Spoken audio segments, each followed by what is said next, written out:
Boa noite, boa noite. Eu sou Angelina Nunes e sou a coordenadora do programa Tim Lopes e a gente está aqui em mais uma live no perfil da Abrage. Do programa a gente faz a cada 15 dias, por aqui já passaram vários jornalistas que eles estão conversando com a gente, eles estão dando dicas, eles estão contando muita coisa legal. Hoje, com quem que a gente vai conversar? Hoje a gente vai conversar com a Renata Neder. Já vi que ela entrou, beleza.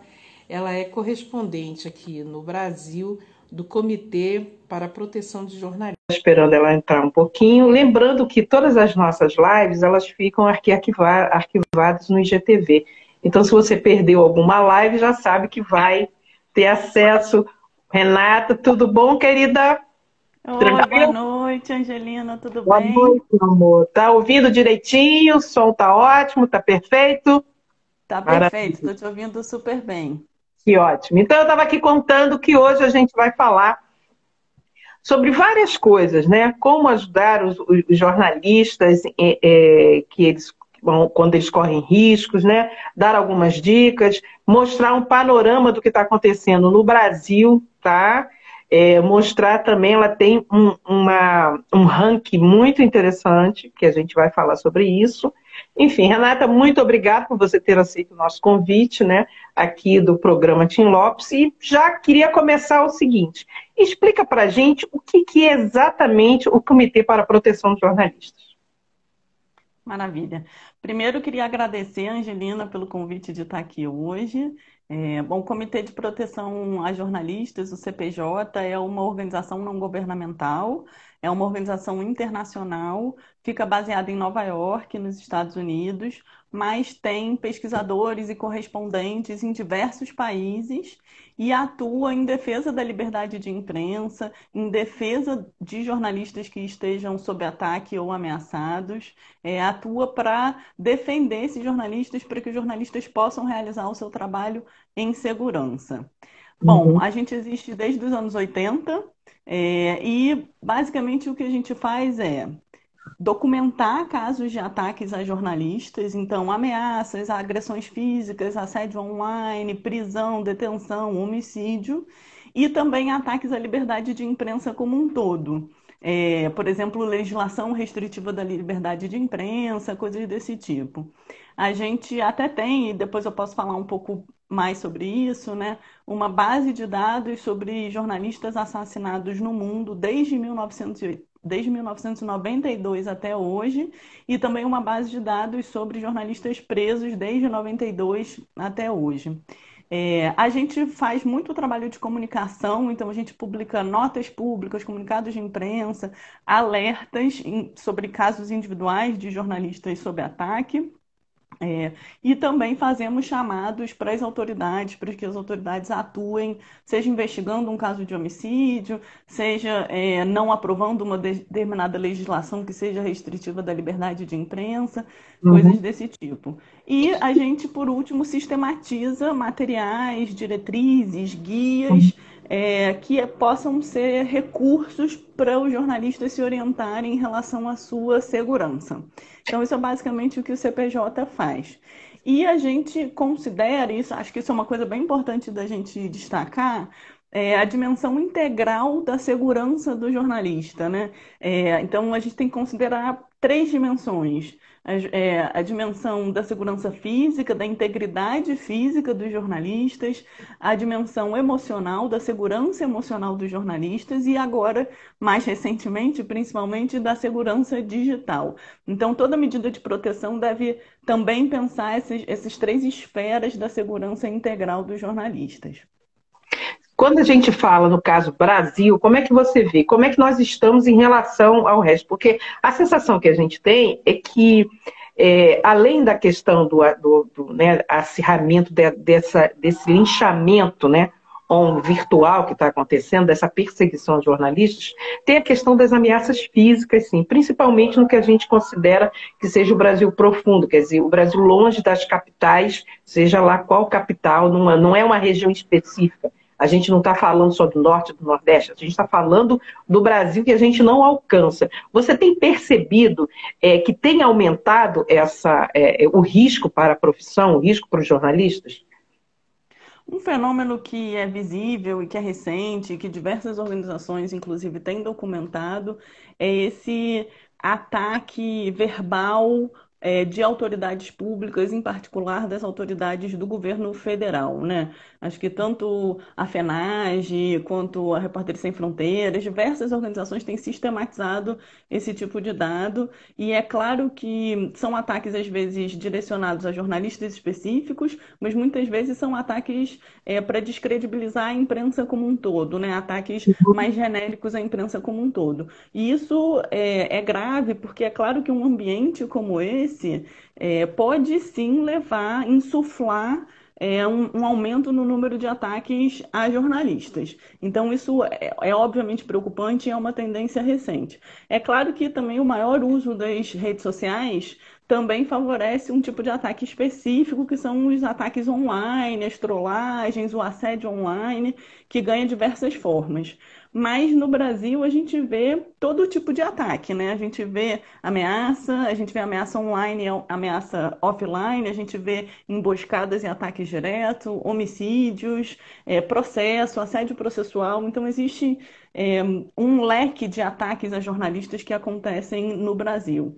Em relação a homicídios, vou aproveitar e talvez antes de detalhar um pouco mais que tipos de ataques são esses e que medidas podem ser adotadas para proteção ou para prevenção em cada tipo de ataque, eu acho que vale a pena então falar sobre o caso dos homicídios, né? O Uhum, CPJ tem essa base de dados sobre homicídios de jornalistas no mundo. Desde 1992 até hoje, a gente documentou mais de 2.000 casos de jornalistas assassinados no mundo. É, e no Brasil foram 58 jornalistas e profissionais da imprensa, né?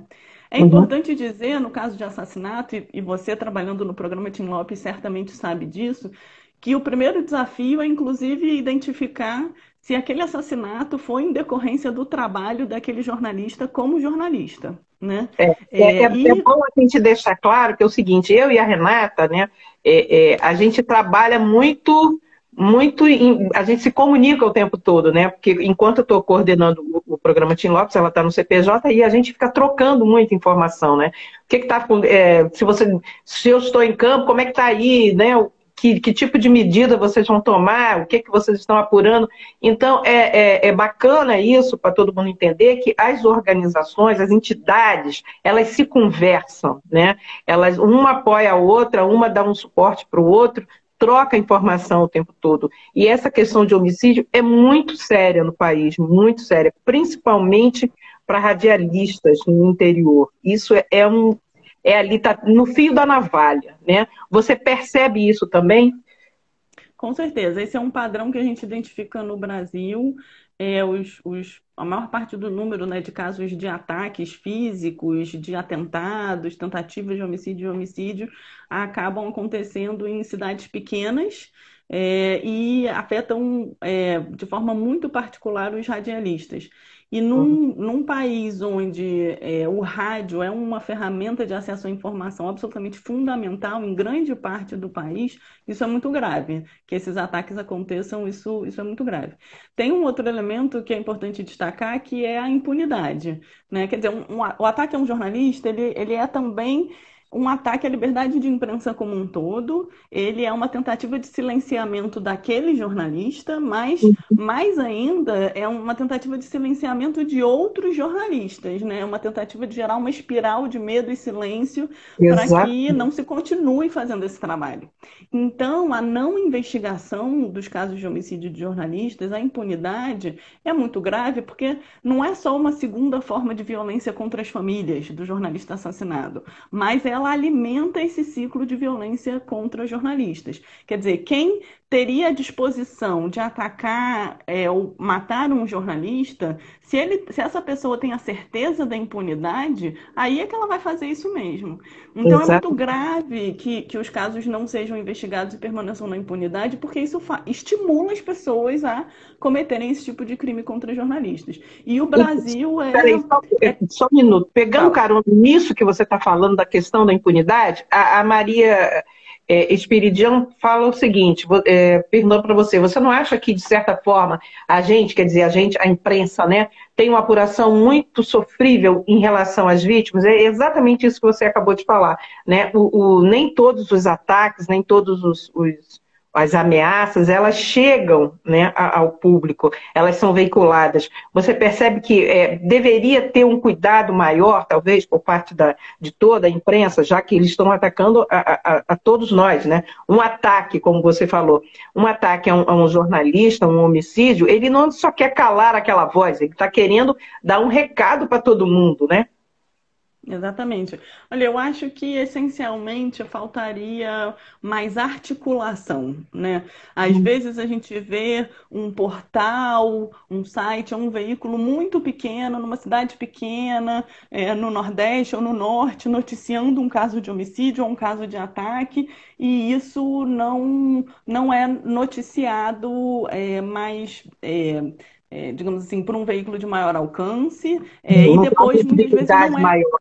Uhum. não alcança uma visibilidade maior e depois também não é acompanhado. Quer dizer, acompanhar o que aconteceu com aquela investigação, com aquele processo, é ainda mais difícil. E os anos vão Sim, passando e não necessariamente continua saindo na imprensa o que aconteceu sim. com aquela investigação. Quando você tenta ver, por exemplo, se você tenta buscar o que aconteceu com o caso de um jornalista assassinado 5 anos atrás, difícil às vezes você conseguir informação da polícia local sobre aquele inquérito, informação sobre o Ministério Público. Aí eu vou destacar aqui um trabalho essencial que o Conselho Nacional do Ministério Público fez, foi um relatório lançado no início do ano passado, olhando anos de casos de assassinatos de jornalistas e por causa do acesso que o CNMP, né, o Conselho Nacional do Ministério Público tem aos processos judiciais, eles listaram o status de cada investigação. Então esse foi um trabalho primoroso do CNMP que só conseguiu porque é um veículo, porque é uma instituição da justiça, porque para quem está fora da justiça é difícil acessar a informação sobre processo judicial e sobre investigação criminal e saber se realmente se a polícia está investigando, se está realizando alguma diligência. Às vezes você manda um pedido de informação para a polícia sobre um caso de assassinato e vem aquela resposta genérica: o caso está sendo investigado e é sigiloso, não posso te dar detalhes. Mas você não sabe se realmente eles estão realizando alguma diligência ou se eles não estão fazendo nada e aquele inquérito está lá em aberto e vai ficar lá em aberto durante 20 anos até caducar, né? O que eu percebi né, nessas viagens nas cidades onde a gente estava apurando, no caso do programa Tim Lopes, dos homicídios, os próprios delegados, os promotores, né, eles falavam assim, mas por que vocês se interessam por esse caso aqui? É um caso tão pequenininho, né? Por que vocês vieram de tão longe para apurar esse caso, né? Então já existe também uma certa má vontade das próprias autoridades locais em valorizar, né, aquele homicídio. Eles sequer dão importância. E o que você falou é muito visível o tempo todo, né? Está em apuração, é sigiloso. É sigiloso realmente porque tem alguma informação sigilosa ou é sigiloso para esconder uma certa preguiça, uma certa conivência, né? E aí essa sensação de impunidade realmente aumenta. A gente percebe isso, né?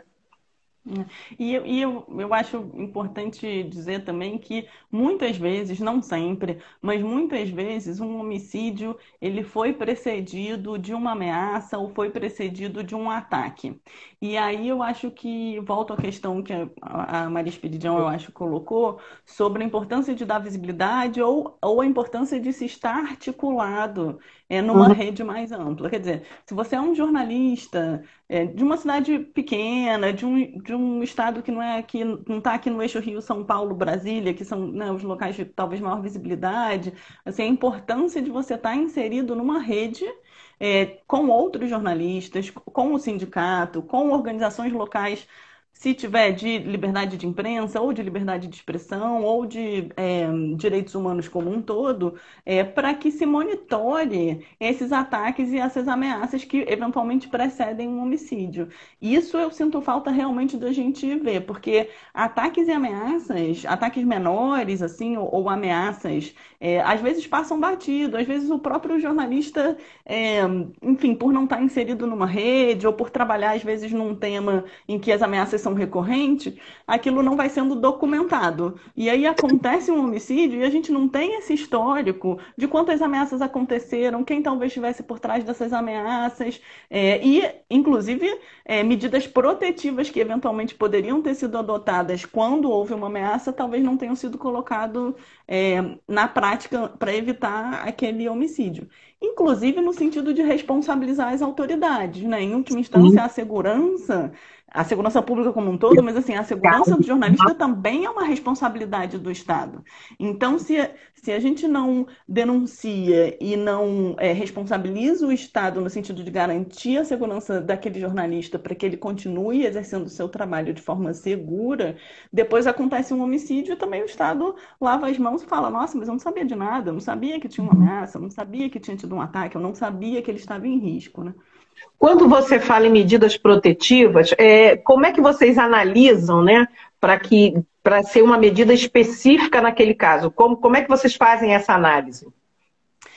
Então, aí antes então de falar sobre isso, eu vou tentar diferenciar um pouco os tipos de ataque, porque tem uma máxima que eu gosto de falar que não tem receita de bolo, não tem uma receita de Cada bolo que se caso é um aplique a caso. todo mundo.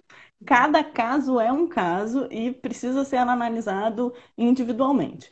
Mas tem alguns princípios gerais que a gente pode falar. O primeiro deles é a antecipação e o planejamento. Ou seja, se antecipar ao risco, se antecipar a algo que possa acontecer, isso é o maior aliado que você pode ter. Então, se você está se preparando para uma missão de maior risco, se você está se preparando para uma viagem, ou se você está se preparando para publicar uma reportagem que particularmente, enfim, cobre temas sensíveis, antecipadamente você deve fazer o que a gente chama de avaliação de risco, né? E nessa avaliação de risco, você vai se colocar, digamos assim, no lugar de todas aquelas pessoas que eventualmente possam querer retaliar contra você. Então, você vai imaginar que tipo de risco você está se colocando ao publicar aquilo, e você vai se antecipar e pensar: bom, vai ter o risco é de um processo judicial, o risco é de um ataque físico contra mim. E aí você mapeia todos esses riscos, você adota medidas para minimizar esses riscos, e você já faz um plano, que seria um protocolo de segurança, né? Você já faz um plano para, em caso desse risco se confirmar, o que você vai fazer. Você não espera o risco se materializar, você não espera um ataque acontecer para depois pensar o que você vai fazer. Você antecipa isso, né? E aí eu vou mapear, então, muito rapidamente os tipos de ataque, porque cada um levaria um tipo de medida de mitigação, de prevenção e de proteção, né? Bom, porque a gente fala genericamente ataque, mas isso engloba muita coisa, né? Então, ataque pode significar agressões físicas, né? E aí são agressões físicas, e é importante diferenciar que às vezes não são premeditadas. Por exemplo, jornalista, repórter que está ao vivo na rua, e a gente tem visto vários casos desses, sofre uma agressão por um transeunte. Sim. A outra coisa é um ataque premeditado, alguém que faz uma emboscada que queria especificamente agredir você, e planejou isso, te seguiu ou identificou onde você estaria. Então são coisas diferentes que requerem medidas diferentes para se evitar, né? O assédio online. O assédio online, e é importante a gente diferenciar também o assédio online das ameaças, né? Porque o assédio online tem se tornado muito frequente, mas muitas vezes eles são só desagradáveis, no sentido de que eles são agressivos, têm muitos xingamentos, mas não necessariamente eles significam uma ameaça. Então, muito importante quando acontece casos de assédio online, você ter à disposição, ou ter alguém que tenha à disposição, de olhar cada mensagem e identificar se dentro de todos esses xingamentos e dessas mensagens tem alguma ameaça direta, ou seja, alguém dizendo que vai fazer alguma coisa com você, e se Uhum, tem a exposição dos seus dados pessoais. Porque se o uhum. seu endereço é divulgado na rede, isso significa um risco muito maior do que simplesmente alguém te xingando, né? Sim. Ou se alguém, por exemplo, coloca fotos, da escola onde seus filhos estudam, né? Então, muitas vezes os jornalistas não têm, digamos assim, o estômago ou a paciência de olhar todas as mensagens, porque realmente é difícil emocionalmente, mas é muito importante olhar todas as mensagens, documentar isso. Existe também uma forma específica para documentar tudo isso, se você quiser denunciar, mas para ver se ali dentro tem alguma mensagem.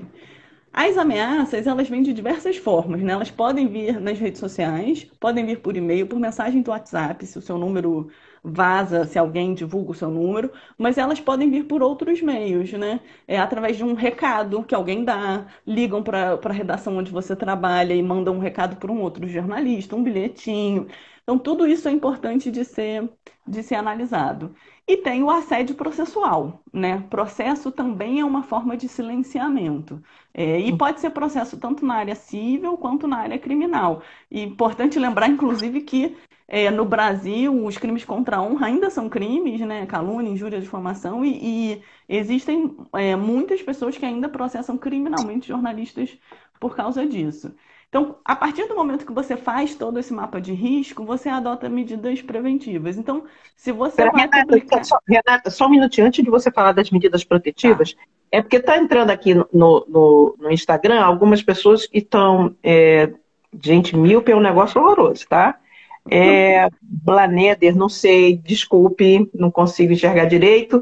Ele diz assim: como identificar tais ameaças e distingui-las? É bom saber o seguinte: tanto a Abrad quanto o CPJ também, eles têm um guia, o CPJ tem um guia, depois você pode dar mais detalhes sobre isso. A Abrad publicou e fez uma parceria com a OAB com um manual, um guia, que vai ajudar, né, vai te orientar na questão do assédio online, né? Então, vocês entram lá no site da Abrad, tem lá, você pode baixar, você pode dar uma olhadinha, tem bem explicadinho o que é cada tipo de assédio, para você começar a entender que aquilo é um assédio online, sim, que não é uma brincadeira só, e que tipo de orientação você vai ter, né? Então, a OAB está em parceria junto com a Abrad com isso, para dar orientações, o que você pode fazer, né? O CPJ também tem um trabalho em relação a isso, não é? Que a gente conversou antes um pouco. Tem, o CPJ sistematiza uma série de recomendações, recursos, guias, diretrizes, é, são muito interessantes. Alguns são de autoria própria, outros, na verdade, é um guia de recursos de outras organizações em diversos países. Por exemplo, em relação à segurança digital, tem muitas organizações especializadas no tema de segurança digital que fazem recomendações super específicas. Então, o CPJ também se referencia a esses materiais é, que outras organizações produzem, né? É, Em relação ao assédio online, tem algumas recomendações, né? Mas, assim, acho que também é importante a gente dizer que muitas vezes a gente está preocupado com a segurança digital por questões muito sofisticadas, mais de ponta, pensando num ataque digital, aos seus aparelhos, para Uhum. tentar invadir e tal, mas você não toma, por exemplo, nenhum cuidado com as suas redes sociais e publica informações nos seus perfis publicamente sobre onde você mora, sobre que lugares você frequenta, sobre o clube que você Não, vai todo você faz sábado. check-in, né? Você chega no lugar, faz check-in. Exato. Você Gente, chega lá olha, e na faz boa, uma check-in. recomendação. Se você é jornalista, se você trabalha com material de foro, com material delicado, não pode fazer check-in em lugar nenhum. Eu vejo na internet pessoas que eu conheço, amigos, aí faz check-in. Entrei não sei aonde, estive não sei aonde.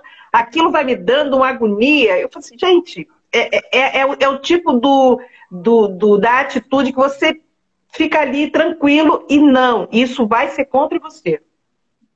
Com certeza, e assim, as pessoas às vezes fazem sem perceber, porque hoje se usam as redes sociais de forma tão naturalizada, todo mundo compartilha informação, né? Mas, na verdade, é como se você estivesse entregando informações sobre o seu cotidiano, sobre a sua rotina, sobre a Exato. sua família, num perfil público, né? E aí é muito mais fácil, se alguém tiver com má intenção e quiser fazer algo contra você, é muito mais fácil ele entrar no seu perfil na rede social do que ele ter acesso a um software super sofisticado para invadir os seus aparelhos e descobrir onde você está e te rastrear. Se você posta, né, que você vai no show XY no próximo sábado, ninguém precisa rastrear o seu É. aparelho. Estou no aeroporto. Gente, essa de estou no aeroporto, desculpe quem faz, mas realmente é um Então, vacilo.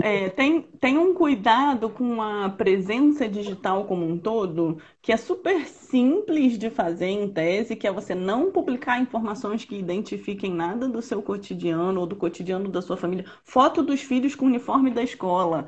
Isso é uma coisa muito comum das pessoas publicarem, que identificam não só que você tem filhos, mas onde eles estão, em que horário eles estão nesse lugar, né? Então, tem coisas.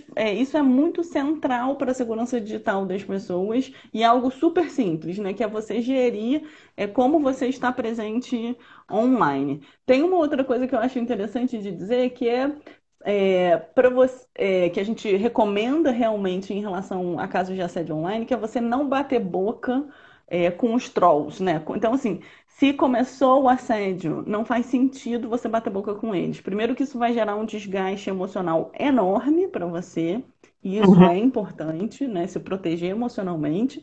Mas, além disso, isso alimenta a trollagem. Quanto mais você interage, mais eles publicam e republicam.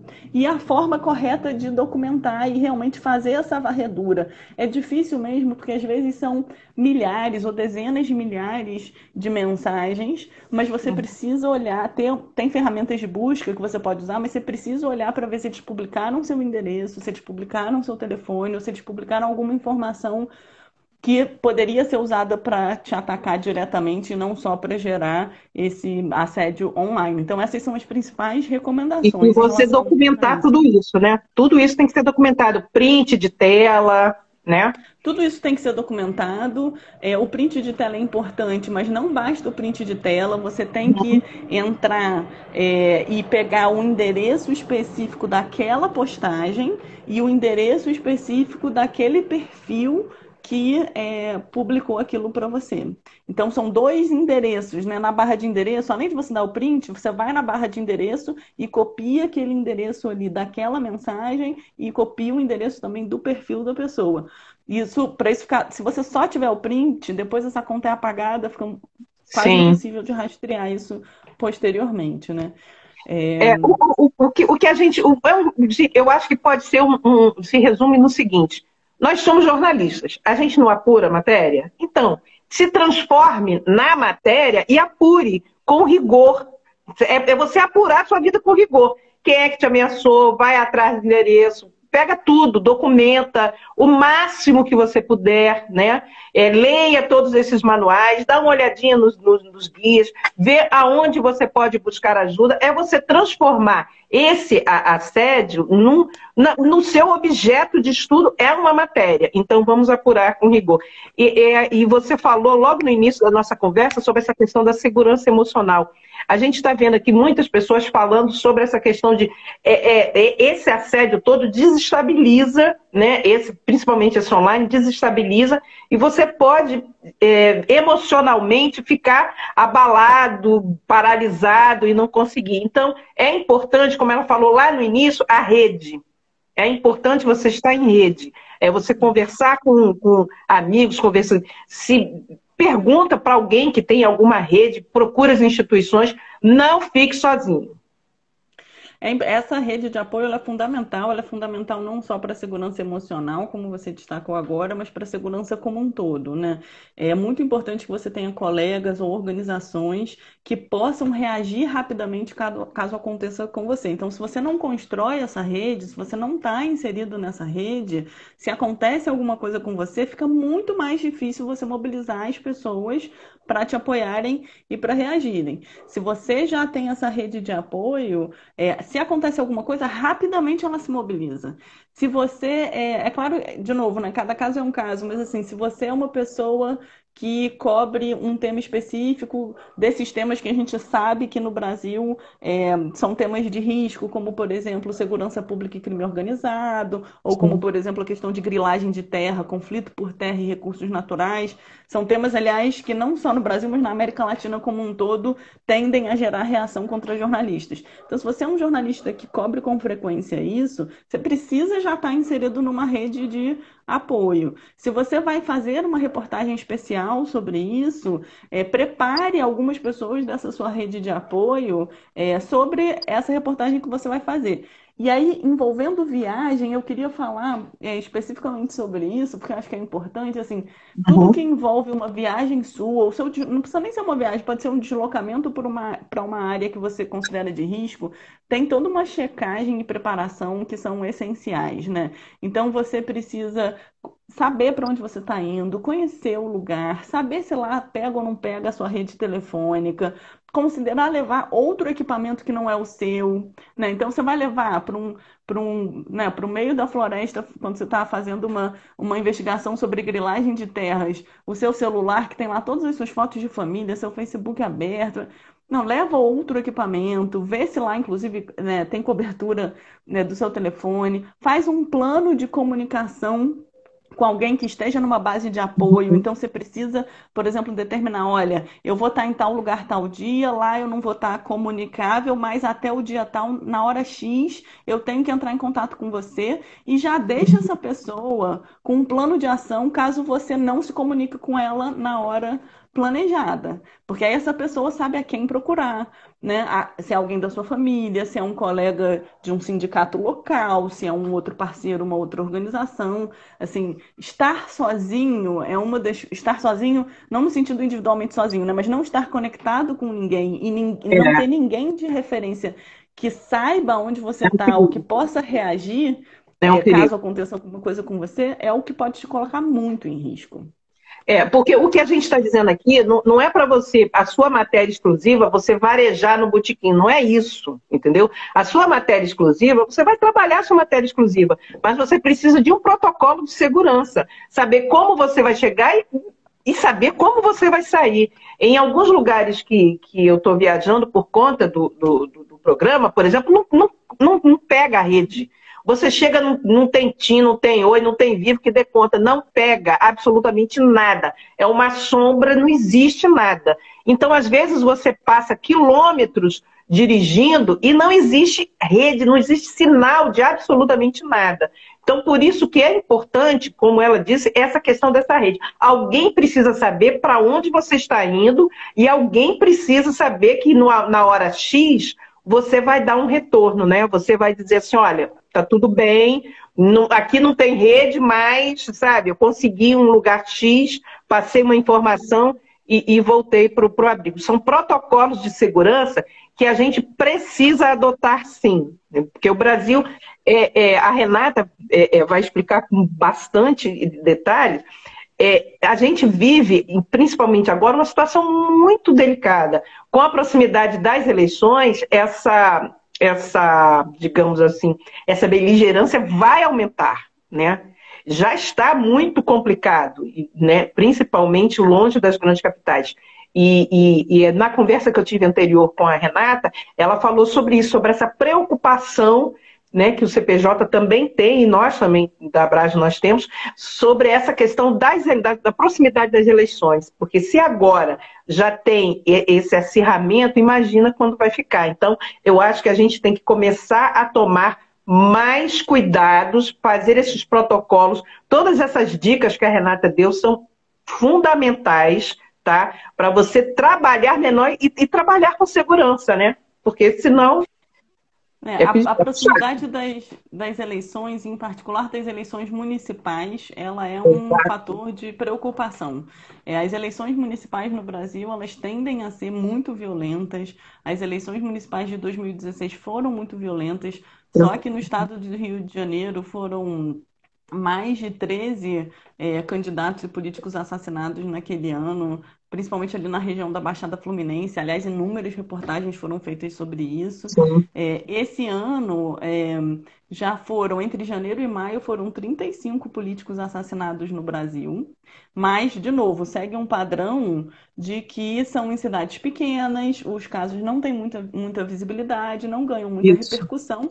Mas quando você olha esse número, ele é um número muito relevante. E olha que a gente nem estava tão próximo das eleições municipais assim. Então, da mesma forma que as eleições municipais elas são muito violentas para candidatos, para quem está engajado no processo eleitoral, isso também resvala ou transborda para aqueles que estão fazendo a cobertura da política local. Inclusive seguindo o padrão daquilo que a gente já vê em relação à violência contra jornalistas no país, né? Que acontecem com muita frequência em cidade pequena, contra radialistas, pessoas que fazem a cobertura dessa política cotidiana. Em ano de eleição municipal, esse risco ele aumenta enormemente. O CPJ tem, entre os materiais de segurança, o CPJ tem orientações específicas para cobertura de eleições. E, em alguns casos, a gente faz adaptações desse material para o contexto de cada país. Então, tem um material mais genérico sobre segurança na cobertura de eleições e tem materiais específicos para o contexto de cada país. Então, a gente fez, por exemplo, para as eleições na Índia e a gente planeja fazer para publicar aqui no Brasil antes das próximas eleições, traduzir o material que existe, que está em inglês, traduzir para o português e fazer uma adaptação para o contexto brasileiro. E em relação às eleições, tem uma preocupação adicional, além da violência, que é o uso da legislação eleitoral para processar jornalistas. Então, o Código Eleitoral, ele também prevê os crimes de calúnia, injúria, difamação e denunciação caluniosa no contexto eleitoral. E já teve caso, o CPJ inclusive publicou um alerta sobre esse caso, de 2 jornalistas que foram condenados a 4 meses por causa do Código Eleitoral. Então, isso é algo que é pouco visível. Às vezes, a condenação acontece muito tempo depois da eleição, porque a justiça também é lenta e aí isso se perde nas notícias. Mas o uso do Código Eleitoral para processar jornalistas também é uma preocupação, especialmente no contexto atual, onde a gente viu recentemente alguns episódios de ministros convocando investigação contra jornalistas, chargistas, e uma revista em São Paulo. Então, quando a gente vê as altas autoridades do país chamando, né, pedindo que a polícia investigue jornalistas, isso ainda por cima estimula esse processo de judicialização, de assédio processual contra jornalistas. No caso das eleições, isso é bem preocupante. A Maria aqui pergunta de novo. Maria, hoje está ativa, hein, Maria? Estou gostando de ver, hein? Ela está perguntando o seguinte: você acha que é uma equação realmente complicada? Como avaliar os casos, né, de ataques, já que muitos profissionais, né, no meio do caminho, eles se misturam a questões partidárias, né? É complicado. Maria, eu já vou te dizer o seguinte: é puxado, é difícil, porque quando a gente chega num local para apurar, né, no meu caso, homicídio, né, no caso da Renata, ela vai poder falar da parte dos ataques. Em todas as cidades, a questão partidária ela é muito forte, né? Ela está muito presente. Então, é o dobro do trabalho que a gente tem para poder realmente... Como é que ele estava trabalhando? Ele estava trabalhando como cabo eleitoral ou ele estava trabalhando na função jornalística, entendeu?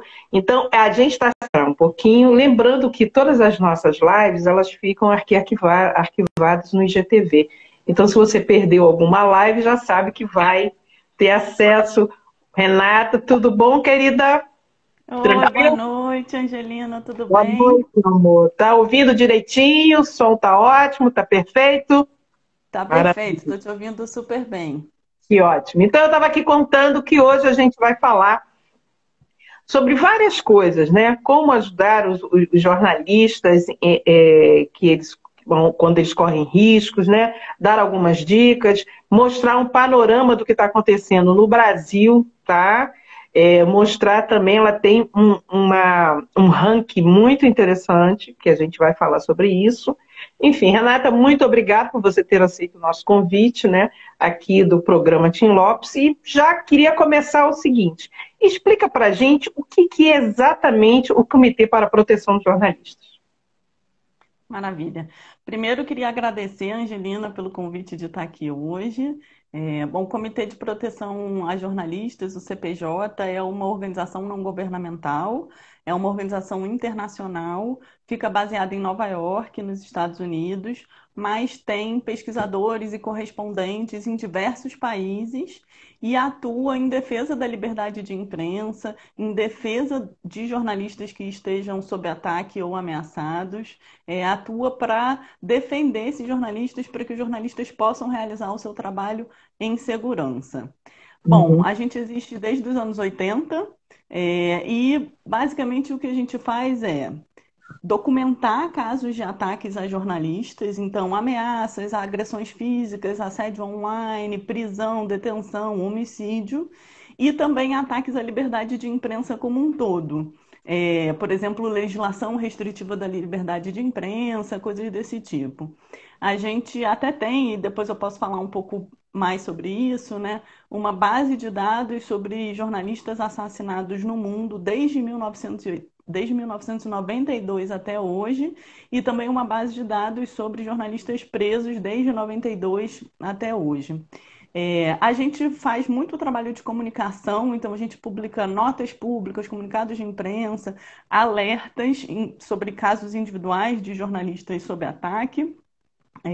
E também fazemos chamados para as autoridades, para que as autoridades atuem, seja investigando um caso de homicídio, seja não aprovando uma determinada legislação que seja restritiva da liberdade de imprensa, coisas desse tipo. E a gente, por último, sistematiza materiais, diretrizes, guias, que possam ser recursos para os jornalistas se orientarem em relação à sua segurança. Então, isso é basicamente o que o CPJ faz. E a gente considera isso, acho que isso é uma coisa bem importante da gente destacar, a dimensão integral da segurança do jornalista, né? Então, a gente tem que considerar três dimensões. A dimensão da segurança física, da integridade física dos jornalistas, a dimensão emocional, da segurança emocional dos jornalistas e agora, mais recentemente, principalmente, da segurança digital. Então, toda medida de proteção deve também pensar essas três esferas da segurança integral dos jornalistas.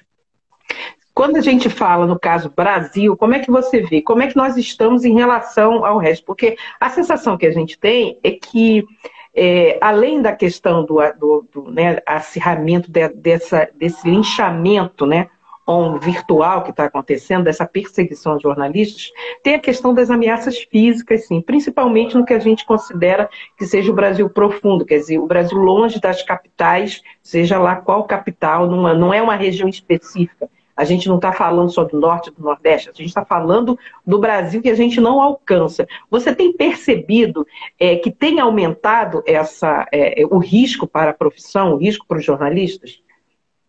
Um fenômeno que é visível e que é recente, que diversas organizações, inclusive, têm documentado, é esse ataque verbal de autoridades públicas, em particular das autoridades do governo federal, né?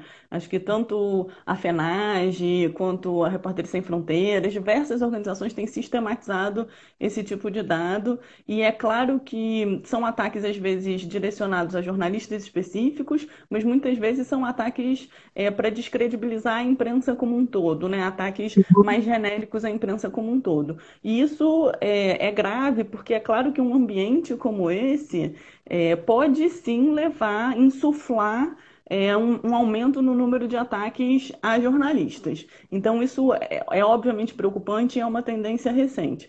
É claro que também o maior uso das redes sociais também favorece um tipo de ataque específico, que são os ataques online, as trollagens, o assédio online, que ganha diversas formas. Mas no Brasil a gente vê todo tipo de ataque, né? A gente vê ameaça online, ameaça offline, a gente vê emboscadas e ataques diretos, homicídios, processo, assédio processual. Então existe um leque de ataques a jornalistas que acontecem no Brasil.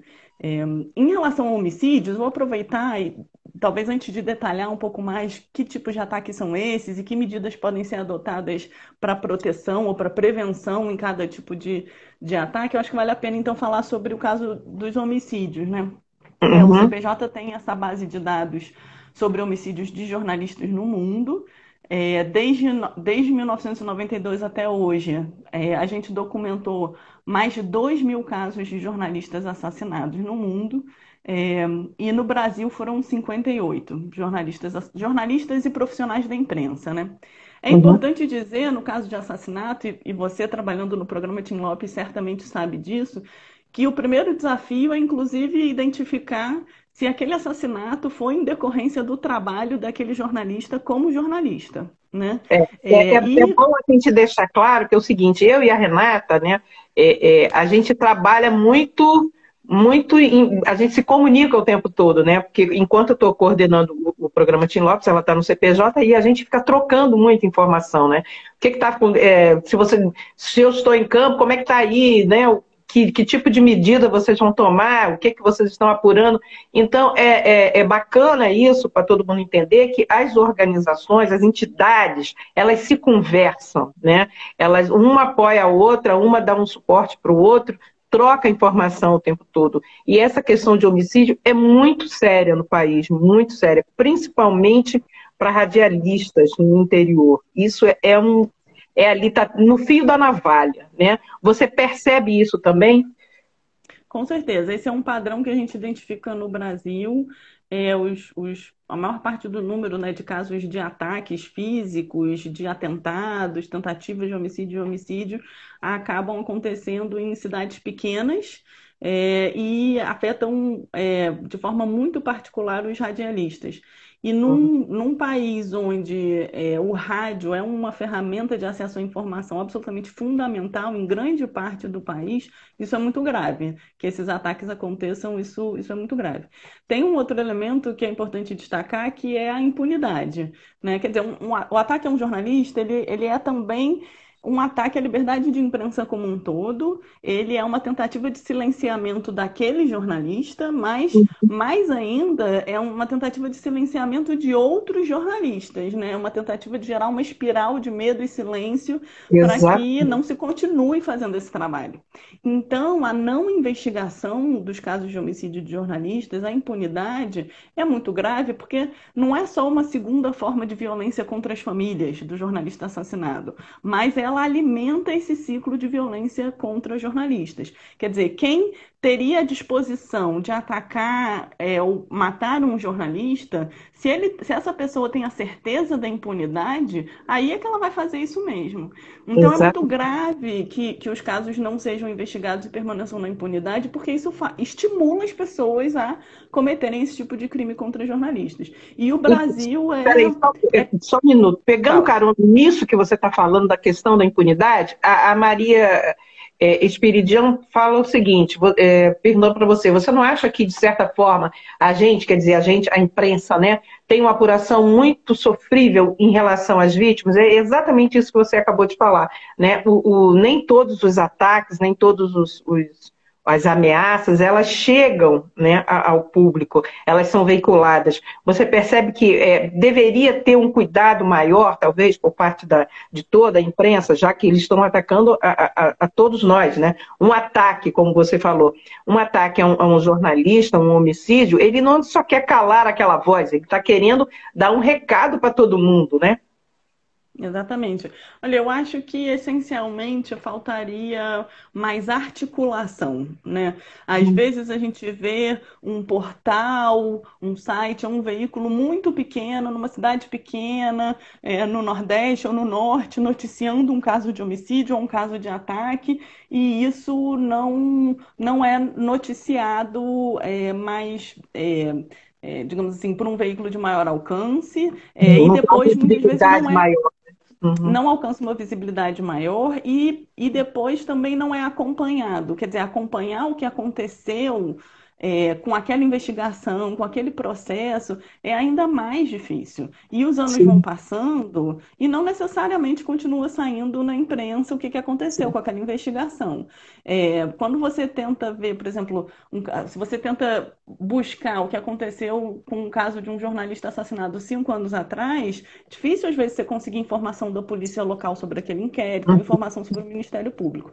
Aí eu vou destacar aqui um trabalho essencial que o Conselho Nacional do Ministério Público fez, foi um relatório lançado no início do ano passado, olhando anos de casos de assassinatos de jornalistas, e por causa do acesso que o CNMP, né, o Conselho Nacional do Ministério Público, tem aos processos judiciais, eles listaram o status de cada investigação. Então, esse foi um trabalho primoroso do CNMP, que só conseguiu porque é um veículo, porque é uma instituição da justiça, porque para quem está fora da justiça é difícil acessar a informação sobre processo judicial e sobre investigação criminal e saber se realmente se a polícia está investigando, se está realizando alguma diligência. Às vezes você manda um pedido de informação para a polícia sobre um caso de assassinato e vem aquela resposta genérica: o caso está sendo investigado e é sigiloso, não posso te dar detalhes. Mas você não sabe se realmente eles estão realizando alguma diligência ou se eles não estão fazendo nada e aquele inquérito está lá em aberto e vai ficar lá em aberto durante 20 anos até caducar,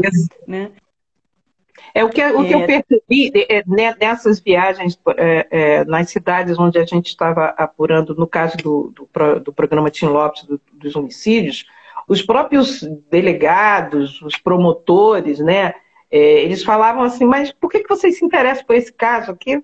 É um caso tão pequenininho, né? Por que vocês vieram de tão longe para apurar esse caso, né? Então já existe também uma certa má vontade das próprias autoridades locais em valorizar, né, aquele homicídio. Eles sequer dão importância. E o que você falou é muito visível o tempo todo, né? Está em apuração, é sigiloso. É sigiloso realmente porque tem alguma informação sigilosa, ou é sigiloso para esconder uma certa preguiça, uma certa conivência, né? E aí essa sensação de impunidade realmente aumenta. A gente percebe isso, né?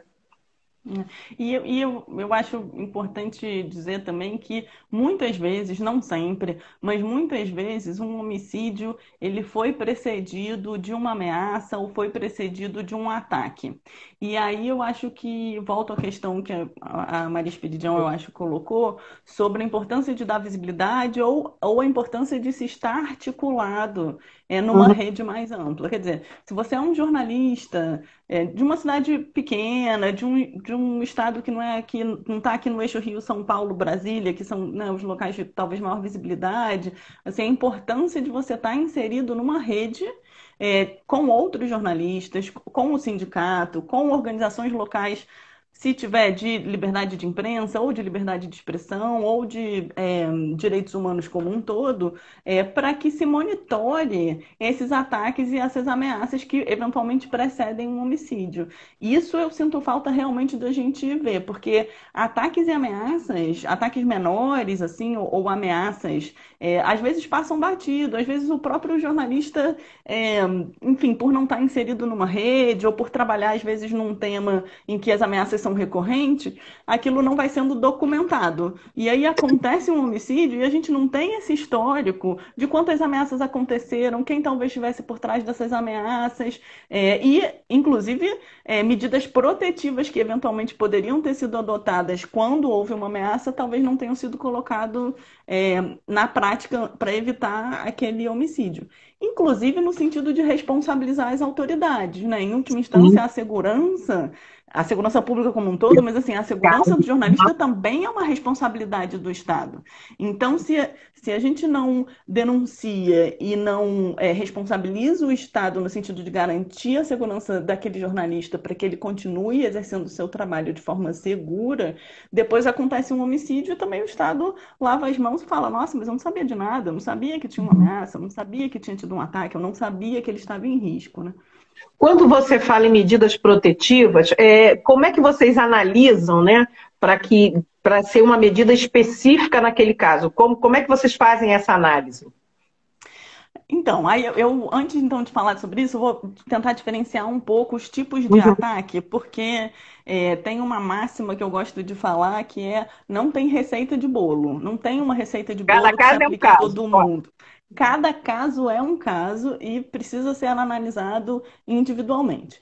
Mas uhum. tem alguns princípios gerais que a gente pode falar. O primeiro deles é a antecipação e o planejamento. Ou seja, se antecipar ao risco, se antecipar a algo que possa acontecer, isso é o maior aliado que você pode ter. Então, se você está se preparando para uma missão de maior risco, se você está se preparando para uma viagem, ou se você está se preparando para publicar uma reportagem que particularmente, enfim, cobre temas sensíveis, antecipadamente você deve fazer o que a gente chama de avaliação de risco, né? E nessa avaliação de risco, você vai se colocar, digamos assim, no lugar de todas aquelas pessoas que eventualmente possam querer retaliar contra você.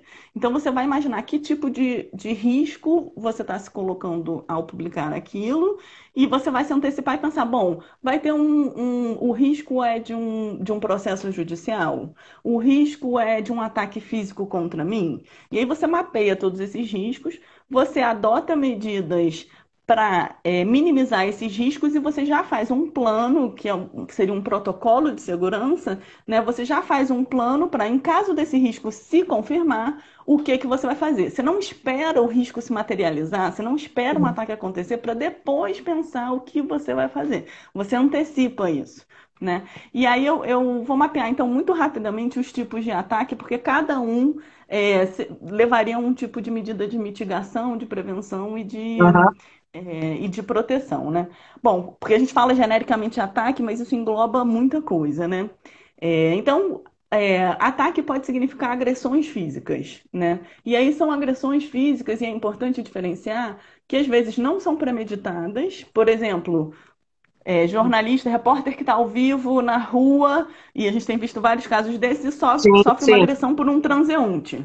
A sim. outra coisa é um ataque premeditado, alguém que faz uma emboscada que queria especificamente agredir você, é, e planejou isso, te Sim. seguiu ou identificou onde você estaria. Então são coisas diferentes que requerem medidas diferentes para se evitar, né? O Uhum. assédio online. O assédio online, e é importante a gente diferenciar também o assédio online das ameaças, né? Porque o assédio online tem se tornado muito frequente, mas muitas vezes eles são só desagradáveis, no sentido de que eles são agressivos, têm muitos xingamentos, mas não necessariamente eles significam uma ameaça. Então, muito importante quando acontece casos de assédio online, você ter à disposição ou ter alguém que tenha à disposição de olhar cada mensagem e identificar se dentro de todos esses xingamentos e dessas mensagens tem alguma ameaça direta, ou seja, alguém dizendo que vai fazer alguma coisa com você, e se Uhum. tem a exposição dos seus dados pessoais. Porque se o Uhum. seu endereço é divulgado na rede, isso significa um risco muito maior do que simplesmente alguém te xingando, né? Sim. Ou se alguém, por exemplo, coloca fotos, da escola onde seus filhos estudam, né? Então, muitas vezes os jornalistas não têm, digamos assim, o estômago ou a paciência de olhar todas as mensagens, porque realmente é difícil emocionalmente, mas é muito importante olhar todas as mensagens, documentar isso. Existe também uma forma específica para documentar tudo isso, se você quiser denunciar, mas para ver se ali dentro tem alguma mensagem. As ameaças, elas vêm de diversas formas, né? Elas podem vir nas redes sociais, podem vir por e-mail, por mensagem do WhatsApp, se o seu número vaza, se alguém divulga o seu número, mas elas podem vir por outros meios, né? Através de um recado que alguém dá, ligam para a redação onde você trabalha e mandam um recado para um outro jornalista, um bilhetinho. Então, tudo isso é importante de ser analisado. E tem o assédio processual, né? Processo também é uma forma de silenciamento. E pode ser processo tanto na área civil quanto na área criminal. E importante lembrar, inclusive, que no Brasil os crimes contra a honra ainda são crimes, né? Calúnia, injúria, difamação, e existem muitas pessoas que ainda processam criminalmente jornalistas por causa disso. Então, a partir do momento que você faz todo esse mapa de risco, você adota medidas preventivas. Então, se você Pera, vai publicar... Renata, só um minutinho antes de você falar das medidas Tá. protetivas, é porque está entrando aqui no Instagram algumas pessoas que estão. Gente, míope é um negócio horroroso, tá? Blaneder, não sei, desculpe, não consigo enxergar direito.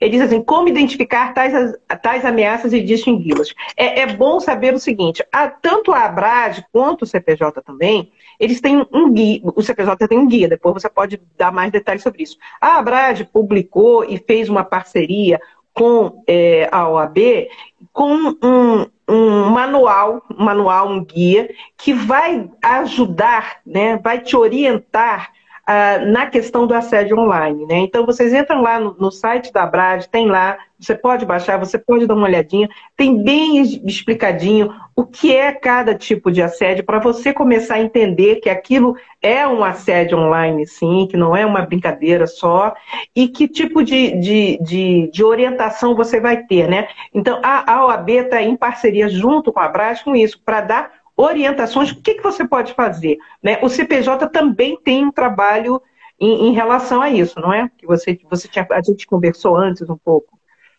Tem, o CPJ sistematiza uma série de recomendações, recursos, guias, diretrizes, são muito interessantes. Alguns são de autoria própria, outros, na verdade, é um guia de recursos de outras organizações em diversos países. Por exemplo, em relação à segurança digital, tem muitas organizações especializadas no tema de segurança digital que fazem recomendações super específicas. Então, o CPJ também se referencia a esses materiais que outras organizações produzem, né? Em relação ao assédio online, tem algumas recomendações, né? Mas, assim, acho que também é importante a gente dizer que muitas vezes a gente está preocupado com a segurança digital por questões muito sofisticadas, mais de ponta, pensando num ataque digital, aos seus aparelhos, para tentar invadir e tal, mas você não toma, por exemplo, nenhum cuidado com as suas redes sociais e publica informações nos seus perfis publicamente, sobre onde você mora, sobre que lugares você frequenta, sobre o clube que você vai todo Você faz sábado. check-in, né? Você chega no lugar, faz check-in. Exato. Você Gente, chega lá olha, e tá faz boa. Uma check-in. recomendação. Se você é jornalista, se você trabalha com material de folha, com material delicado, não pode fazer check-in em lugar nenhum. Eu vejo na internet pessoas que eu conheço, amigos, aí faz check-in. Entrei não sei aonde, estive não sei aonde. Aquilo vai me dando uma agonia. Eu falo assim, gente, é o tipo da atitude que você fica ali tranquilo e não, isso vai ser contra você. Com certeza, e assim, as pessoas às vezes fazem sem perceber, porque hoje se usam as redes sociais de forma tão naturalizada, todo mundo compartilha informação, né? Mas, na verdade, é como se você estivesse entregando informações sobre o seu cotidiano, sobre a sua rotina, sobre a Exato. sua família, num perfil público, né? E aí é muito mais fácil, se alguém tiver com má intenção e quiser fazer algo contra você, é muito mais fácil ele entrar no seu perfil na rede social do que ele ter acesso a um software super sofisticado para invadir os seus aparelhos e descobrir onde você está e te rastrear.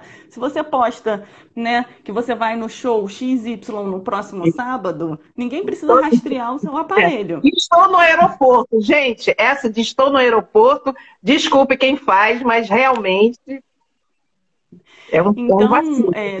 tem um cuidado com a presença digital como um todo, que é super simples de fazer em tese, que é você não publicar informações que identifiquem nada do seu cotidiano ou do cotidiano da sua família. Foto dos filhos com o uniforme da escola. Isso é uma coisa muito comum das pessoas publicarem, que identificam não só que você tem filhos, mas onde eles estão e em que horário eles estão nesse lugar, né? Então, tem coisas.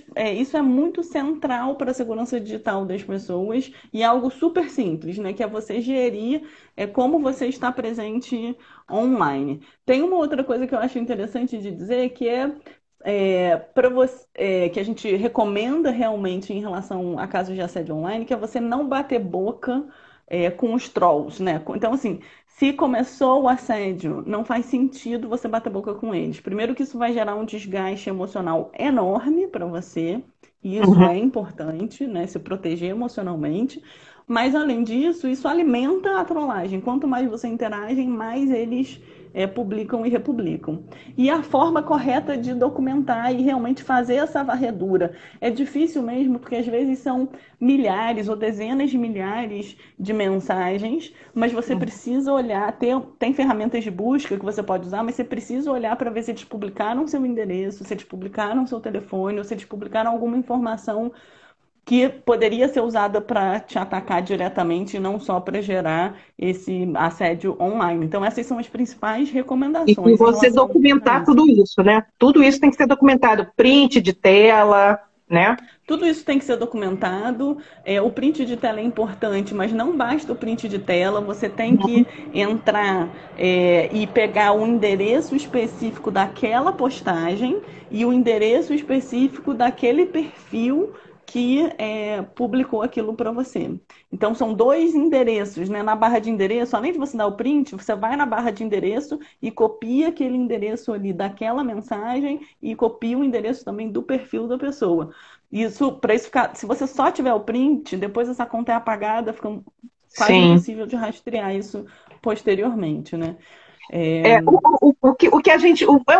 Eu acho que pode ser se resume no seguinte: nós somos jornalistas, a gente não apura a matéria? Então, se transforme na matéria e apure com rigor. É você apurar a sua vida com rigor. Quem é que te ameaçou? Vai atrás do endereço. Pega tudo, documenta o máximo que você puder, né? Leia todos esses manuais, dá uma olhadinha nos guias, vê aonde você pode buscar ajuda. É você transformar esse assédio no seu objeto de estudo, é uma matéria. Então, vamos apurar com rigor. E você falou logo no início da nossa conversa sobre essa questão da segurança emocional. A gente está vendo aqui muitas pessoas falando sobre essa questão de esse assédio todo desestabiliza, né? Principalmente esse online, desestabiliza, e você pode emocionalmente ficar abalado, paralisado e não conseguir. Então, é importante, como ela falou lá no início, a rede. É importante você estar em rede. É você conversar com amigos, pergunta para alguém que tem alguma rede, procura as instituições, não fique sozinho. Essa rede de apoio ela é fundamental não só para a segurança emocional, como você destacou agora, mas para a segurança como um todo, né? É muito importante que você tenha colegas ou organizações que possam reagir rapidamente caso aconteça com você. Então, se você não constrói essa rede, se você não está inserido nessa rede, se acontece alguma coisa com você, fica muito mais difícil você mobilizar as pessoas para te apoiarem e para reagirem. Se você já tem essa rede de apoio, se acontece alguma coisa, rapidamente ela se mobiliza. Se você, é claro, de novo, né? Cada caso é um caso, mas assim, se você é uma pessoa que cobre um tema específico desses temas que a gente sabe que no Brasil são temas de risco, como, por exemplo, segurança pública e crime organizado, ou como, por exemplo, a questão de grilagem de terra, conflito por terra e recursos naturais. São temas, aliás, que não só no Brasil, mas na América Latina como um todo, tendem a gerar reação contra jornalistas. Então, se você é um jornalista que cobre com frequência isso, você precisa já estar inserido numa rede de apoio. Se você vai fazer uma reportagem especial sobre isso, prepare algumas pessoas dessa sua rede de apoio sobre essa reportagem que você vai fazer. E aí, envolvendo viagem, eu queria falar especificamente sobre isso, porque eu acho que é importante, assim, tudo que envolve uma viagem sua, não precisa nem ser uma viagem, pode ser um deslocamento para uma área que você considera de risco, tem toda uma checagem e preparação que são essenciais, né? Então, você precisa saber para onde você está indo, conhecer o lugar, saber se lá pega ou não pega a sua rede telefônica, considerar levar outro equipamento que não é o seu, né? Então você vai levar para o meio da floresta, quando você está fazendo uma investigação sobre grilagem de terras, o seu celular que tem lá todas as suas fotos de família, seu Facebook aberto. Não, leva outro equipamento, vê se lá, inclusive, né, tem cobertura, né, do seu telefone, faz um plano de comunicação com alguém que esteja numa base de apoio. Então, você precisa, por exemplo, determinar, olha, eu vou estar em tal lugar tal dia, lá eu não vou estar comunicável, mas até o dia tal, na hora X, eu tenho que entrar em contato com você e já deixa essa pessoa com um plano de ação caso você não se comunique com ela na hora planejada. Porque aí essa pessoa sabe a quem procurar, né? Se é alguém da sua família, se é um colega de um sindicato local, se é um outro parceiro, uma outra organização. Assim, estar sozinho é uma das... Estar sozinho, não no sentido individualmente sozinho, né? Mas não estar conectado com ninguém e não ter ninguém de referência que saiba onde você É um está ou que perigo. possa reagir, É um perigo. caso aconteça alguma coisa com você, é o que pode te colocar muito em risco. Porque o que a gente está dizendo aqui não é para você, a sua matéria exclusiva, você varejar no botequim, não é isso, entendeu? A sua matéria exclusiva, você vai trabalhar a sua matéria exclusiva, mas você precisa de um protocolo de segurança, saber como você vai chegar e saber como você vai sair. Em alguns lugares que eu estou viajando por conta do programa, por exemplo, não pega a rede. Você chega, não tem TIM, não tem Oi, não tem Vivo que dê conta, não pega absolutamente nada. É uma sombra, não existe nada. Então, às vezes, você passa quilômetros dirigindo e não existe rede, não existe sinal de absolutamente nada.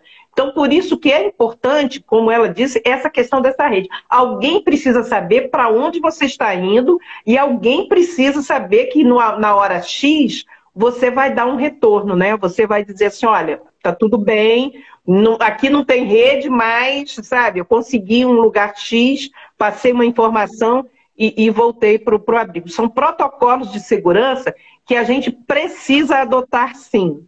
Porque o Brasil, a Renata vai explicar com bastante detalhes, a gente vive, principalmente agora, uma situação muito delicada. Com a proximidade das eleições,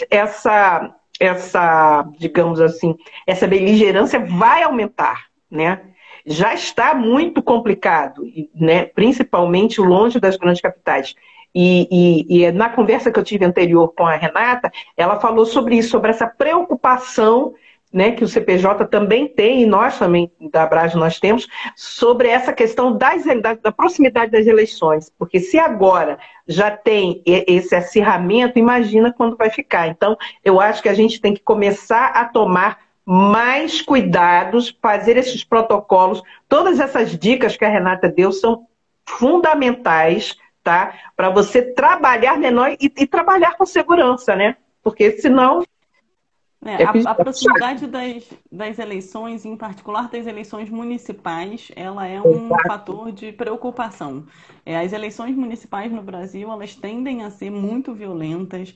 As eleições municipais de 2016 foram muito violentas, só que no estado do Rio de Janeiro foram mais de 13 candidatos e políticos assassinados naquele ano, principalmente ali na região da Baixada Fluminense. Aliás, inúmeras reportagens foram feitas sobre isso. Esse ano, já foram, entre janeiro e maio, foram 35 políticos assassinados no Brasil. Mas, de novo, segue um padrão de que são em cidades pequenas, os casos não têm muita visibilidade, não ganham muita repercussão. Mas quando você olha esse número, ele é um número muito relevante. E olha que a gente nem estava tão próximo das eleições municipais assim. Então, da mesma forma que as eleições municipais elas são muito violentas para candidatos, para quem está engajado no processo eleitoral, isso também resvala ou transborda para aqueles que estão fazendo a cobertura da política local. Inclusive seguindo o padrão daquilo que a gente já vê em relação à violência contra jornalistas no país, né, que acontecem com muita frequência em cidade pequena, contra radialistas, pessoas que fazem a cobertura dessa política cotidiana. Em ano de eleição municipal, esse risco ele aumenta enormemente. O CPJ tem, entre os materiais de segurança, o CPJ tem orientações específicas para cobertura de eleições. E, em alguns casos, a gente faz adaptações desse material para o contexto de cada país. Então, tem um material mais genérico sobre segurança na cobertura de eleições e tem materiais específicos para o contexto de cada país. Então, a gente fez, por exemplo, para as eleições na Índia e a gente planeja fazer para publicar aqui no Brasil antes das próximas eleições, traduzir o material que existe, que está em inglês, traduzir para o português e fazer uma adaptação para o contexto brasileiro. E em relação às eleições, tem uma preocupação adicional, além da violência, que é o uso da legislação eleitoral para processar jornalistas. Então, o Código Eleitoral, ele também prevê os crimes de calúnia, injúria, difamação e denunciação caluniosa no contexto eleitoral. E já teve caso, o CPJ inclusive publicou um alerta sobre esse caso, de 2 jornalistas que foram condenados a 4 meses por causa do Código Eleitoral. Então, isso é algo que é pouco visível. Às vezes, a condenação acontece muito tempo depois da eleição, porque a justiça também é lenta e aí isso se perde nas notícias. Mas o uso do Código Eleitoral para processar jornalistas também é uma preocupação, especialmente no contexto atual, onde a gente viu recentemente alguns episódios de ministros convocando investigação contra jornalistas, chargistas, e uma revista em São Paulo. Então, quando a gente vê as altas autoridades do país chamando, né, pedindo que a polícia investigue jornalistas, isso ainda por cima estimula esse processo de judicialização, de assédio processual contra jornalistas. No caso das eleições, isso é bem preocupante. A Maria aqui pergunta de novo. Maria, hoje está ativa, hein, Maria? Estou gostando de ver, hein? Ela está perguntando o seguinte: você acha que é uma equação realmente complicada? Como avaliar os casos, né, de ataques, já que muitos profissionais, né, no meio do caminho, eles se misturam a questões partidárias, né? É complicado. Maria, eu já vou te dizer o seguinte: é puxado, é difícil, porque quando a gente chega num local para apurar, né, no meu caso, homicídio, né, no caso da Renata, ela vai poder falar da parte dos ataques. Em todas as cidades, a questão partidária ela é muito forte, né? Ela está muito presente.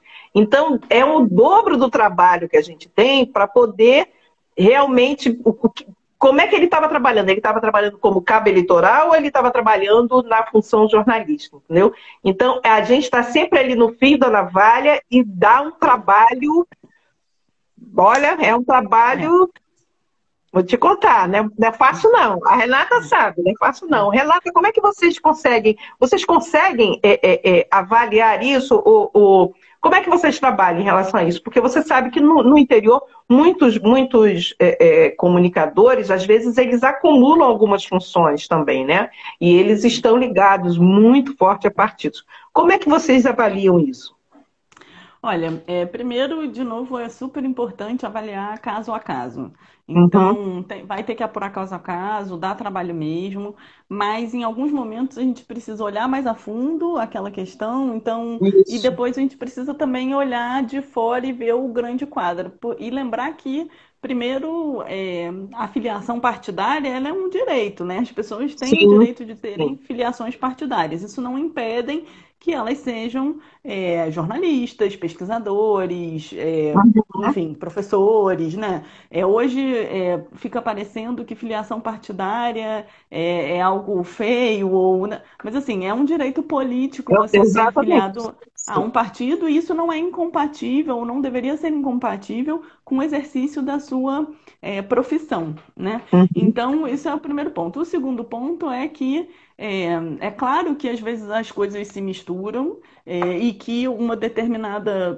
e muitas autoridades locais alegam isso, que estão sofrendo perseguição de um determinado jornalista e por aí vai.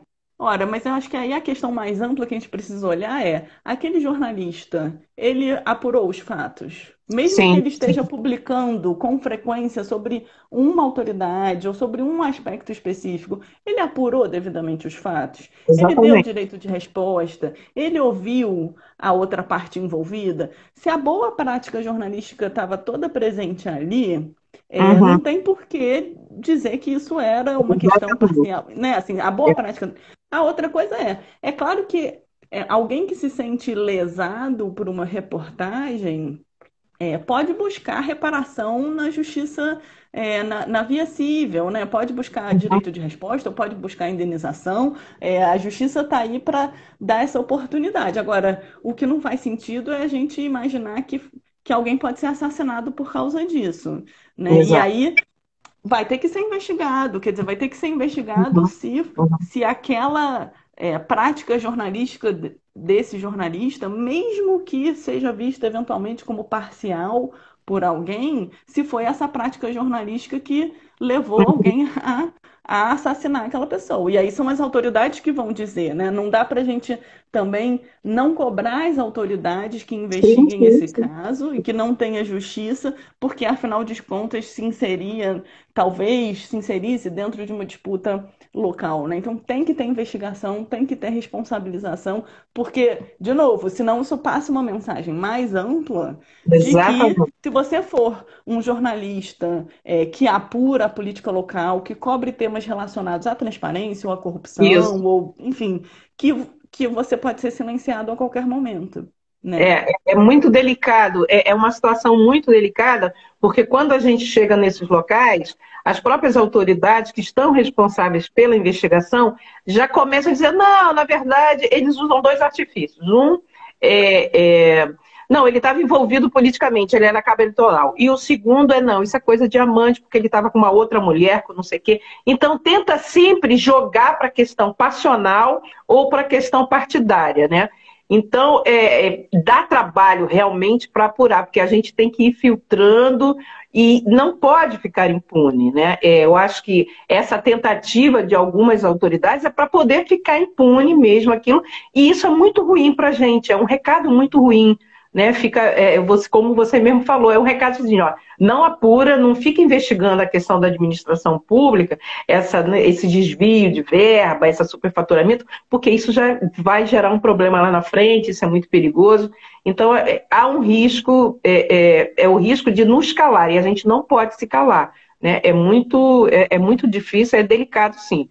Mas vem cá, eu queria que você falasse mais também sobre essa questão das orientações do kit. Você falou da segurança emocional. Me explica direitinho. Lá no início que você falou, uma das avaliações é a segurança emocional. Me interessa muito porque eu acho que as redações elas não prestam atenção, né, nos riscos emocionais a que os profissionais estão sujeitos, entendeu? Sempre é relevado como uma coisa de... Eu ouvi isso, é sério, agora, momento verdade. Eu ouvi isso não tem 10 dias. Uma pessoa diz assim: ah, não, fulano é assim porque fulano sabe, dá piti. Oi? Hello? Acorda. Não, querido, não, não pode. É feio, é rude. Não, você não pode considerar que a gente está vivendo uma pandemia, numa situação que está todo mundo ali, com os nervos à flor da pele, e você considerar qualquer resposta, um pouco que você não goste, você considerar piti, ou então, é assim mesmo. Não vamos banalizar isso. Eu acho que quando você fala que vocês fazem também o risco, essa análise toda de risco e também ver a segurança emocional, eu acho que é perfeito, é muito importante, sim. Esse tema é muito importante e entre as recomendações que a gente também faz recomendações para os veículos de imprensa, e não só para o jornalista, né? Porque Isso, isso a segurança integral, ela é uma responsabilidade compartilhada, não é uma responsabilidade do exato. jornalista individualmente. Também é uma responsabilidade daqueles que encomendam um trabalho de jornalista ou dos veículos para quem esse jornalista trabalha permanentemente, né? Em relação à segurança emocional, tem alguns pontos, né? Por exemplo, jornalistas que trabalham cobrindo temas relacionados à violência sexual, à violência letal, jornalistas e os trabalhadores da imprensa, né? Um operador de câmera, por exemplo, que está sempre indo cobrir cena de crime, cena de homicídio. Então, assim, jornalistas e trabalhadores da imprensa que estão expostos a imagens de violência, e isso, com o tempo, impacta brutalmente a Sim, segurança emocional dessas pessoas. Então, a dica preventiva é o quê? É você ter uma rotatividade, por exemplo, nas equipes que fazem esse tipo de cobertura, né? Ou você limitar o tempo com que uma equipe fica trabalhando com isso e depois vai dar uma folga, que não é para ser descontado das férias, não, é para ser uma folga no tem, sentido, é cruel, no é cruel. sentido da recuperação emocional desses profissionais. Então, a exposição a cenas de violência com frequência é um fator muito relevante. Situações de particular tensão. Então, quando você vai numa missão em que você tem que estar conectado, ligado 24 horas por dia, porque afinal de contas é uma situação de risco, o nível de adrenalina do seu corpo, né, assim, fica 24 horas por dia. Assim, quando você faz uma missão dessa, é completamente diferente do que você ficar uma semana no escritório tranquilamente fazendo apuração pelo telefone ou usando dados, né? Uhum. Então, quando você faz uma missão dessa, você precisa ter um tempo de descompressão após essa missão. Então, tudo isso são recomendações. Em situação também, situações que geram muito estresse emocional são aquelas de cobertura de grandes desastres ou de grandes ou de grandes crimes, ou de grandes desastres. Então, por exemplo, o caso de Brumadinho, né, de Sim, Mariana, sim. casos desse tipo, uma grande enchente, um grande deslizamento, em que o repórter e esses profissionais da imprensa vão não só lidar com a imagem de uma tragédia, de uma coisa muito grave que aconteceu, mas também com depoimentos muito emocionados dos Sim. familiares, dos sobreviventes. Essa carga emocional, ela também afeta diretamente esses profissionais. Então, todo momento em que você tiver que estar numa cobertura dessa, depois você precisa de um tempo de descompressão. E aí, não é só o tempo, eventualmente é também o auxílio psicológico. Então, o veículo para qual esse jornalista trabalha e o próprio jornalista, eles deveriam refletir. Será que eu quero um auxílio especializado para É, lidar com isso? aí você falou no ponto-chave, deveriam, mas na vida real, isso é o mundo ideal. No mundo real, não acontece. Eu fiquei 36 anos dentro de uma redação e eu posso dizer o seguinte: não acontece. A Gisele Oxana entrou aqui, eu conheço a Gisele, o trabalho dela, numa redação que eu também trabalhava. Ela disse que nas redações se fecham os olhos para essa questão emocional, né? E a Aline também diz o seguinte: e os freelas, né? Os freelas, quando vão, e muito freelance foi para a tragédia de Brumadinho, eles não têm esse suporte, né? Então, o que a gente está falando aqui é uma coisa muito séria mesmo, porque o freelance ele não tem nenhum suporte, né? Não pode nem. Vai se queixar a quem? Porque na hora que ele entrega o trabalho, a pessoa que contratou o trabalho não está nem aí para ele. E quem está dentro da redação também é visto, eu posso até aqui estar falando uma grande bobagem, mas acho que não, porque em 36 anos eu vi isso, é visto como frescura. Não vou botar mais essa pessoa porque ela não gosta de ver sangue, ela não gosta de ver não sei o quê. A gente sofre sim ao ver cadáver todo dia, realmente é difícil, é puxado. Se você vai fazer operação policial todo dia, é um inferno na Terra. E você também sofre quando você está cobrindo Assembleias Legislativas e Câmaras dos Vereadores, porque você vê tanta sacanagem, tanta absurdos, e você vai denunciando, e você vai fazendo matérias, e você também fica afetado emocionalmente. Então, o que a Renata está falando é muito sério mesmo, e isso, tanto as redações como os sites, enfim, todo mundo tem que acordar para começar a pensar e refletir sobre isso, porque a gente está falando do profissional, né, que está trabalhando, fazendo o seu material e que vai ficar afetado. Então, é como ela fala assim, o que você quer? Você quer um profissional que não consiga emocionalmente, ele fica tão abalado que ele não consegue render, mas você não poderia ter resolvido isso lá atrás, com um apoio psicológico? E tem que desconstruir essa ideia do herói, né? De que o jornalista, ou de que o defensor de direitos humanos, o ativista, de que as pessoas têm que aguentar tudo, afinal de contas, existe um sofrimento maior que elas estão investigando e documentando, né? Quer dizer, não é porque você trabalha investigando homicídios ou porque você se deslocou para uma área de deslizamento, que você não foi parte daquela tragédia, que isso não te afeta emocionalmente. Então, a gente não pode hierarquizar o sofrimento, porque Isso.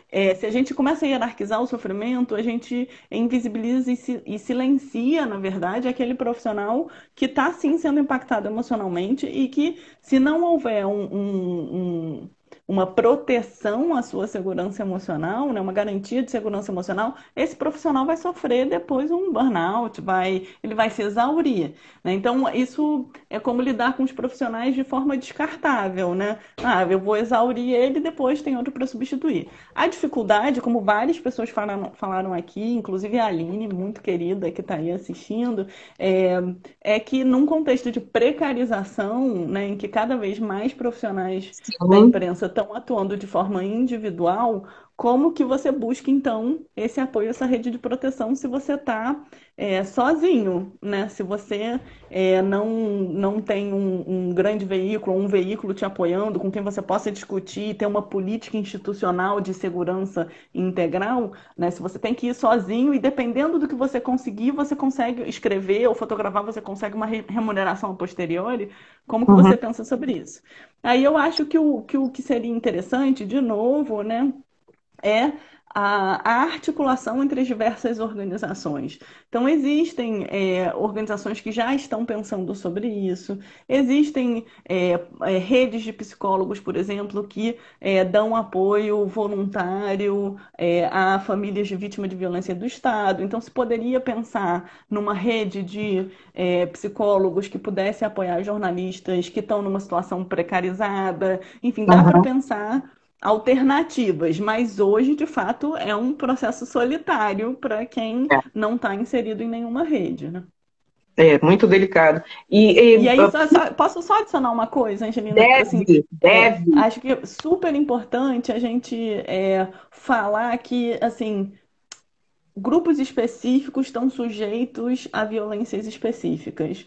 Então, para a gente não invisibilizar o que jornalistas mulheres passam, né? Então, jornalistas mulheres, além de serem atacadas por serem jornalistas, elas sofrem um tipo de ataque de cunho sexista, machista, Sim. sexual, que Nossa, homens não estão sujeitos. Da mesma exato. forma, jornalistas negros e negras sofrem ataques também por serem negros e não apenas por serem jornalistas. Então, são ataques muito violentos, racistas. A gente já viu inúmeros casos acontecendo no Brasil.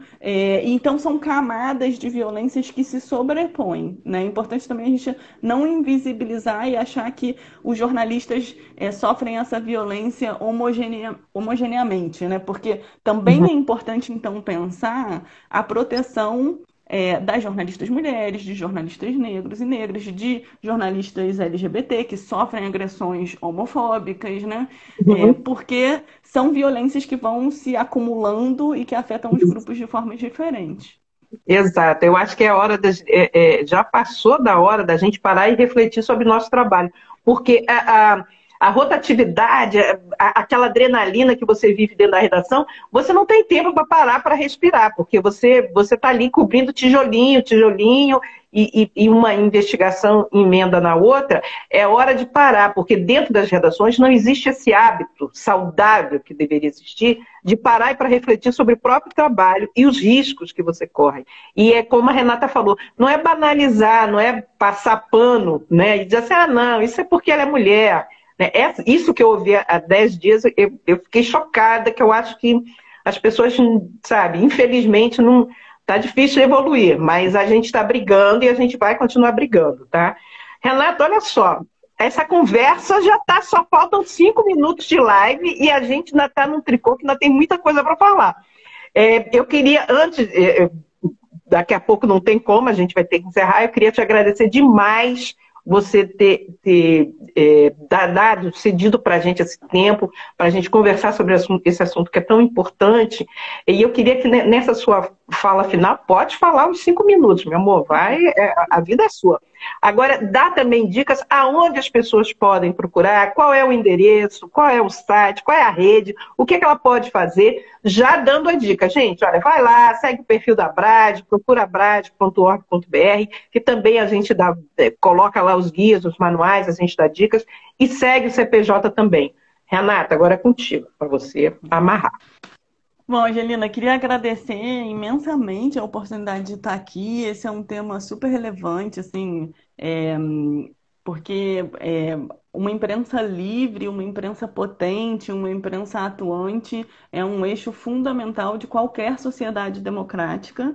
Não existe democracia sem imprensa livre, sem uma imprensa forte e sem uma imprensa que não está ameaçada e que não está sob ataque, né? Então, falar sobre proteção de jornalistas é falar sobre um dos pilares que sustentam uma sociedade democrática. Também poderíamos ficar aqui muito tempo falando sobre os casos e tudo mais, mas isso fica para outros momentos. Então, vou falar aqui rapidinho antes da gente encerrar. O endereço do CPJ é cpj.org.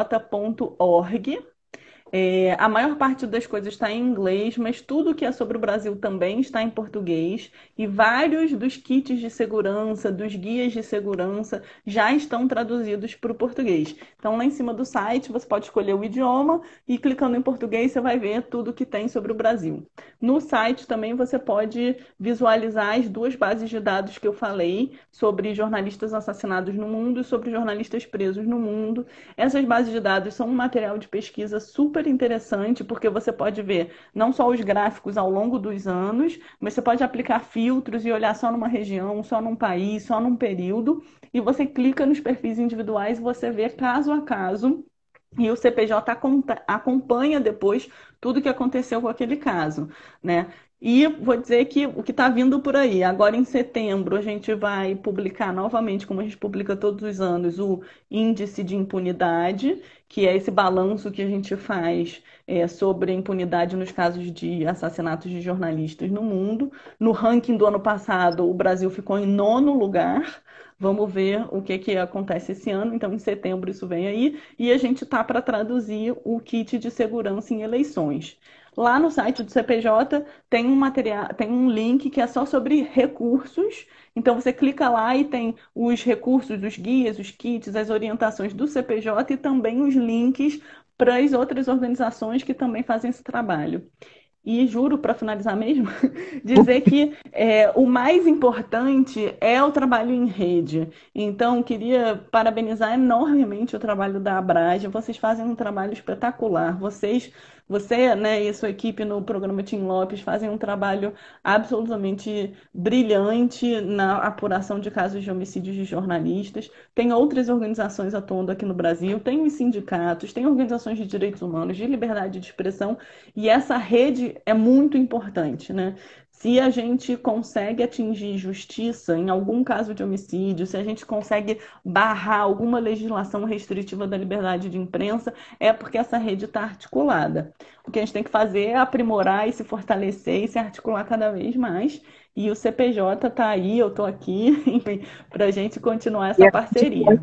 Perfeito. Obrigado, Renato. Obrigado para quem assistiu a gente. Lembrando que a nossa live ela fica arquivada aqui no IGTV e também todas as outras lives que já aconteceram. E saibam que toda sexta-feira o programa Tim Lopes também solta videozinhos com várias dicas de como trabalhar de forma segura para fazer um jornalismo de qualidade, para você trabalhar bacana, trabalhar legal, que isso interessa muito a gente. Vamos manter a democracia, porque os tempos não estão fáceis, mas nós vamos continuar aqui. A gente é resistência, a gente continua.